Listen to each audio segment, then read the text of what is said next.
لگتا ہوں، پھر میں یہی سوچ کے بھائی میرا مسئلہ نہیں ہے یار. تو زندگی کا میرے بھائی ایک اصول بنا لینا چاہیے، اور یہ اصول اللہ اس کے رسول صلی اللہ علیہ وسلم کی سیرت سے بھی پتہ چلتا ہے، قرآن سے بھی، حدیث سے بھی.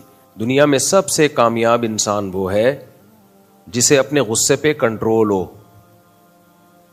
دنیا میں سب سے کامیاب انسان وہ ہے جو کسی بھی فیصلے میں، کسی بھی رائے کو قائم کرنے میں جلدی نہ کرے. کچھ چیزیں قرآن سے بھی ثابت ہیں، حدیث سے بھی ثابت ہیں، عقل سے بھی ثابت ہیں، اور تجربوں اور مشاہدوں سے بھی ثابت ہیں.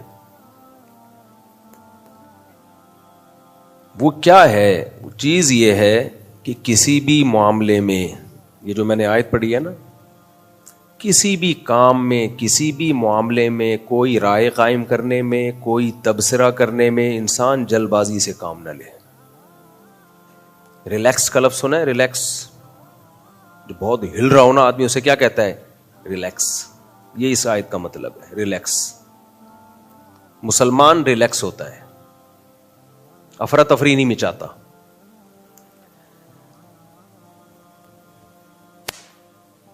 جبکہ ہمارے بہت سارے کام افراتفری میں ہو رہے ہیں. بدگمانیاں 2 منٹ میں کرتے ہیں ہم، پگڑیاں 2 منٹ میں اچھالتے ہیں، الزام تراشیاں 2 منٹ میں، ادھر کی سنی اس کو برا بھلا کہنا شروع کر دیا. اور یہ ہوتا کیوں ہے؟ یا تو ہمیں کسی سے بہت زیادہ عقیدت ہو جاتی ہے، یا کسی سے بہت زیادہ نفرت ہو جاتی ہے. جب نفرت ہو جاتی ہے تو اس کے خلاف کوئی بھی بات آئی بس اٹھا کے برا بھلا کہنا شروع کر دیا. عقیدت ہو گئی تو کوئی بھی اس کے خلاف بات آئی تو ایک دم جذباتی ہو گئے کہ ہمارے بڑے کو ایسا کیوں کہہ رہے ہو. یہ جذباتی پن انسان میں آتا ہے غصے سے. دنیا میں سب سے کامیاب انسان وہ ہے جسے اپنے غصے پہ کنٹرول ہو. دنیا میں سب سے کامیاب انسان وہ ہے جو کسی بھی فیصلے میں، کسی بھی رائے کو قائم کرنے میں جلدی نہ کرے. نبی صلی اللہ علیہ وسلم کے پاس ایک صحابی آئے، عرض کیا کہ یا رسول اللہ آپ مجھے نصیحت کیجئے. آپ صلی اللہ علیہ وسلم نے کیا فرمایا؟ لا تغضب، غصہ نہ کرو. پھر ان صحابی نے عرض کیا یا رسول اللہ اور کوئی نصیحت کیجئے. آپ نے پھر فرمایا لا تغضب، غصہ مت کرو. پھر ان صحابی نے فرمایا یا رسول اللہ نصیحت کیجئے. پھر آپ نے فرمایا لا تغضب، لا تغضب، لا تغضب، لا تغضب، ایک ہی نصیحت، غصہ مت کرو. فردد مرارا، بار بار ان الفاظ کو نبی صلی اللہ علیہ وسلم نے ریپیٹ کیا.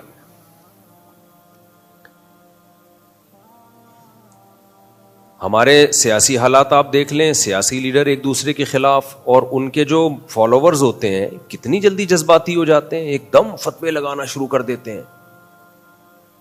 گھروں میں کہیں لڑائی ہو جائے بھائیوں کی یا اور ریلیٹیوز کی، رشتہ داروں کی، ایک دم بات بات پہ تماشے بنانا شروع کر دیتے ہیں، 2 فٹ اچھلنا شروع کر دیتے ہیں، زبان کنٹرول سے باہر، گالیاں، بدتمیزیاں، نہ باپ کا فرق، نہ بہن کا فرق، نہ بھائی کا فرق.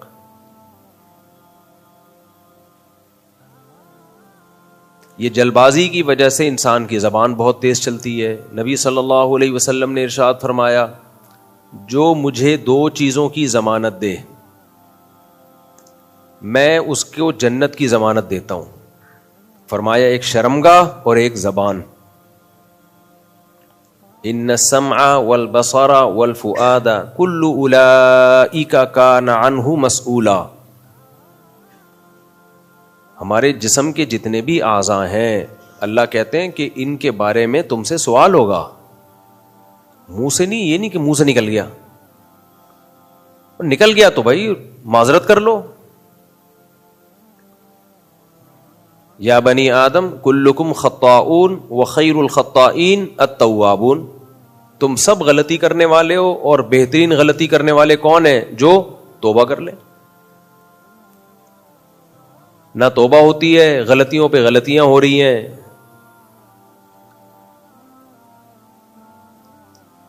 تو ہمیشہ اچھا جو آدمی جلد بازی جس کی طبیعت میں ہوتی ہے وہ ڈپریشن میں بہت رہتا ہے ہر وقت، کیونکہ وہ منفی سوچنا شروع کر دیتا ہے، الٹا. ہر چیز میں کیا سوچتا ہے وہ؟ الٹا.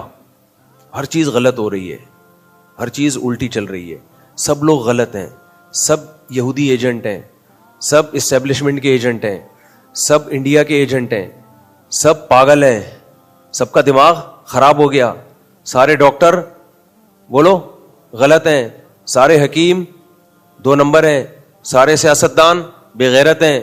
2 نمبر کا لفظ تھوڑا ہلکا تھا, یعنی ہے نہیں حالانکہ.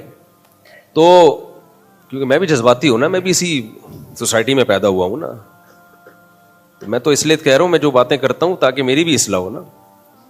وہ 2 نمبر لفظ ہلکا بہت لگ رہا تھا اصل میں. تو سارے ایسے ہی ہیں, سارے یوں, میں صحیح ہوں, بس میں صحیح ہوں. مولانا شرف علی تھانوی رحمہ اللہ تعالیٰ کہا کرتے تھے کہ جو یہ کہہ رہا ہوں نا یہ بھی غلط ہے, یہ بھی غلط ہے, یہ بھی غلط ہے, تو وہ خود غلط ہوتا ہے. اصل میں سب کچھ غلط نہیں ہوتا بھائی.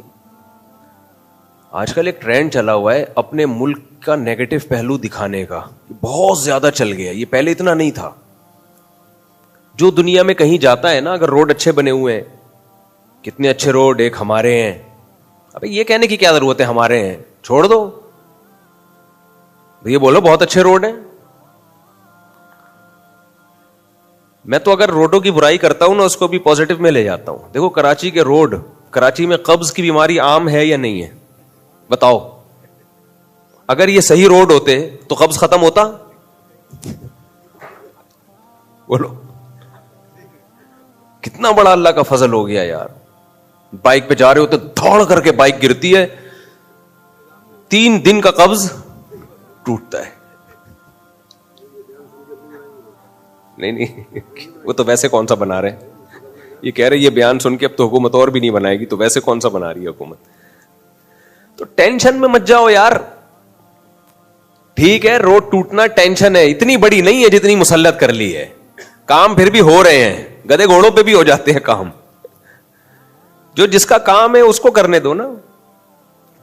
ایک صاحب میرے پاس آئے اور کہنے لگے کہ یار یہ فوج ہر چیز میں کیوں گھسی ہوئی ہے, الیکشن میں فوج جس کو چاہتی ہے جتاتی ہے, اور یہ کیا ہے یوں بہت زیادہ. میں نے کہا میرے مشورے سے نہیں گھسی ہوئی تو میں کیوں ٹینشن لوں بھائی. کیا خیال ہے بھائی, میرا کوئی لینا دینا نہیں ہے.